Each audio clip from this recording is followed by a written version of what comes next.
శ్రీ గురుభ్యో నమః. శ్రీమాత్రే నమః. అందరికీ నమస్కారం.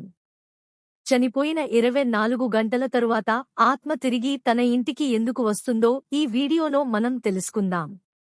ఈ వీడియోకి ఒక లైక్ వేసి మీ ఫ్రెండ్స్కి షేర్ చేయండి.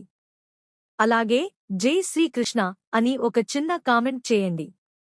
మిత్రులారా, మనకు భగవద్గీతలో ఏమని చెప్పారంటే జాతస్య హి ధ్రువో మృత్యుః ధ్రువంజన్మ మృతస్య చ. ఈ శ్లోకం యొక్క అర్థం ఏమిటంటే పుట్టినవానికి మరణం తప్పదు, మరణించినవానికి పుట్టుక తప్పదు. ఇదే భగవద్గీత మనకు చెప్పిన సత్యం. మరణం కేవలం శరీరానికి మాత్రమే, ఆత్మకు కాదు. భూమ్మీద జన్మించిన ప్రతి ప్రాణి మరణించకుండా ఉండదు. అనగా ఈ భూమ్మీద ఏ జీవి శాశ్వతంగా జీవించి ఉండదని అర్థం. అందుకే ఏదో ఒక రోజు మరణించవలసిందే. కాని మరణించిన తర్వాత ఆత్మ విషయంలో ఏం జరుగుతుందో ఎవరికైనా తెలుసా? మరణించిన తర్వాత ఆత్మకు ఏమి జరుగుతుందో మరియు మరణించిన 24 గంటల తర్వాత మరల తన ఇంటికి ఆత్మ ఎందుకు వస్తుందో మరియు ఎన్ని రోజుల వరకు తన ఇంట్లో ఉంటుందో ఈ విషయాలన్నీ మీకు తెలుసా? ఈ విషయాన్ని గురించి గరుడ పురాణంలో వివరంగా చెప్పబడింది. ఈరోజు వీడియోలో ఈ విషయం గురించి క్లుప్తంగా వివరిస్తాను. ఈ వీడియో చివరి వరకు స్కిప్ చేయకుండా చూడండి. గరుడ పురాణంలో చెప్పిన విధంగా ఒక వ్యక్తి చనిపోయినప్పుడు అతని ఆత్మను తీసుకోవడానికి యమదూతలు వస్తారు. అక్కడ అతని యొక్క పాపపుణ్యాలు గురించి పరీక్షించబడుతుంది. 24 గంటల్లోపు యమదూతలు మరలా తనని తన ఇంటికి తీసుకొచ్చి వదిలిపెడతారు. ఆ చనిపోయిన వారి ఆత్మను యమదూతలు తీసుకుని వచ్చి తన కుటుంబ సభ్యులు, బంధువులు మధ్యలో వదిలిపెట్టి వెళతారు. ఆ ఆత్మ వారి మధ్యనే తిరుగుతూ ఉంటుంది.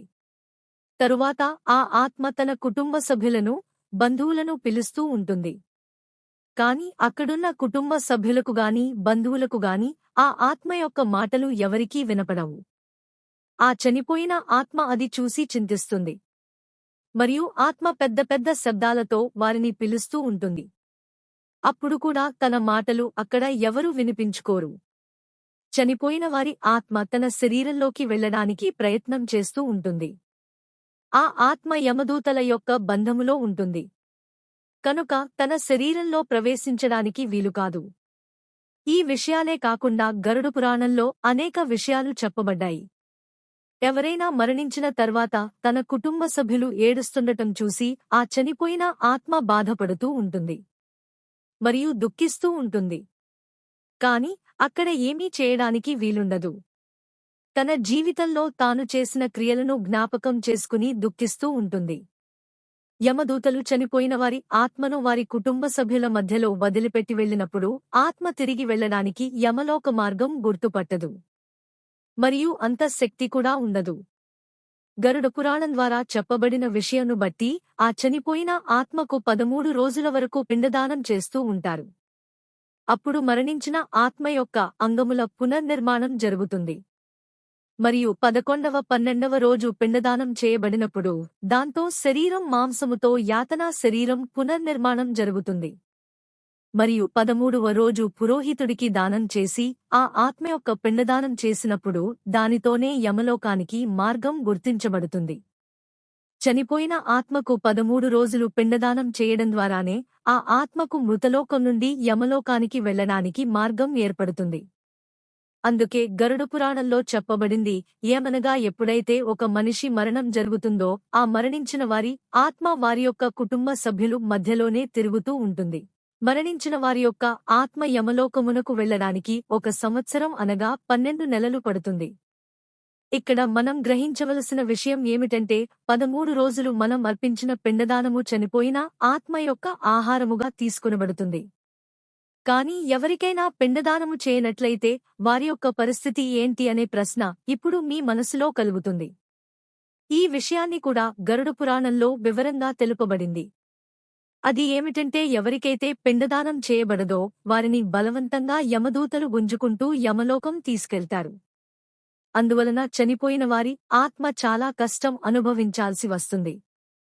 అందుకే హిందూ ధర్మంలో 13 రోజులు వరకు పిండదానం చేయాల్సిన అవసరం తప్పనిసరే ఉన్నది.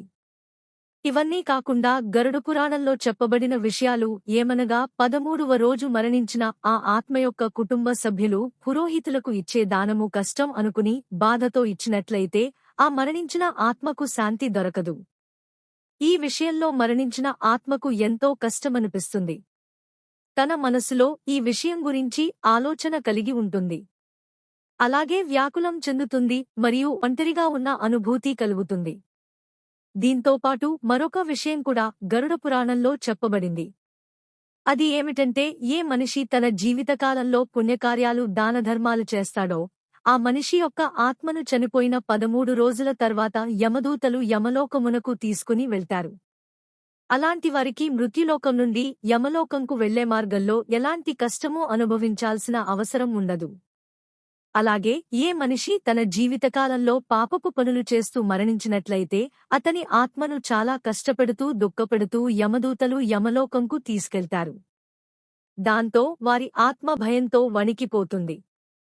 ఆ ఆత్మ వారిని క్షమించమని అడుగుతూ ఉంటుంది. కాని వారు క్షమించరు. మరణించిన ఆ ఆత్మ యమలోకంలోకి చేరినప్పుడు యమధర్మరాజు ఆ యొక్క ఆత్మను మృత్యులోకములో చేసిన పాపకార్యాలను బట్టి శిక్షను అనుభవించడానికి నరక లోకమునకు పంపిస్తారు.